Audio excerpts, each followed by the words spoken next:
fall for someone just because they're nice to you. Personality should be your top standard when choosing a partner. I've noticed that a lot of people who lack love tend to base their choice of a partner on one thing: who treats them well. And while that might seem fine on the surface, it often leads to trouble in the long run.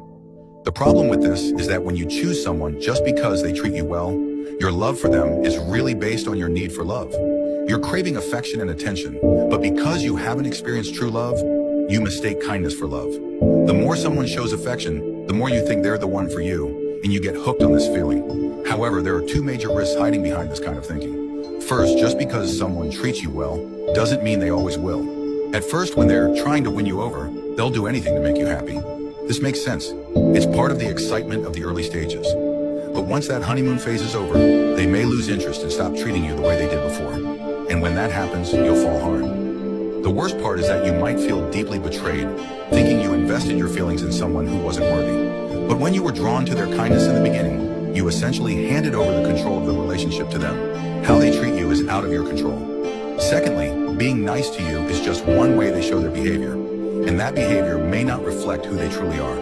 From all the cases I've dealt with, one common type of person you'll attract when you fall for someone just because they're nice to you is the obsessive, controlling personality. These people often mask their controlling nature with kindness, constantly showering you with affection to create a false sense of security. But deep down, they want to control your life and your circle.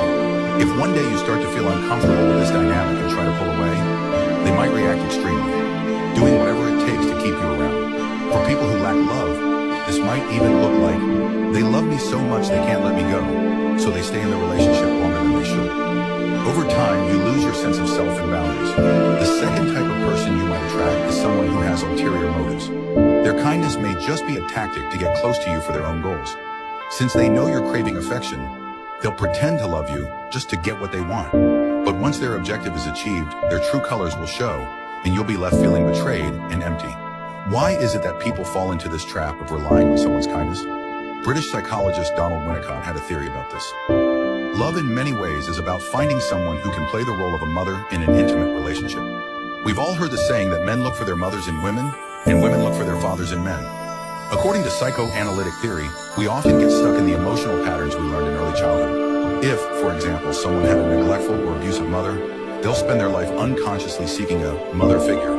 When they find someone who gives them warmth and care, like a nurturing person, they feel like they've found home. At this point, what really matters to them is not the person's character, values, or personality, but whether this person can replicate the feelings of safety and comfort they associate with their mother.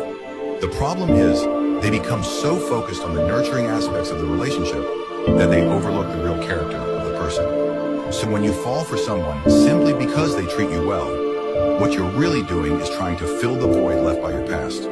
You're constantly seeking fulfillment from outside yourself, which means you'll never truly know what it's like to love someone for who they really are.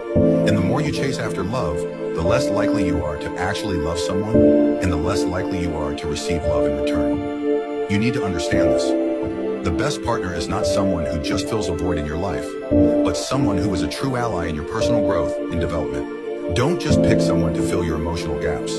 You should be attracted to their stable personality and unique qualities, not just how nice they are to you. If not, you'll keep getting trapped in relationships that look like love, but are only shallow and unsustainable. Got it? Follow me to learn more about how to build lasting and healthy relationships.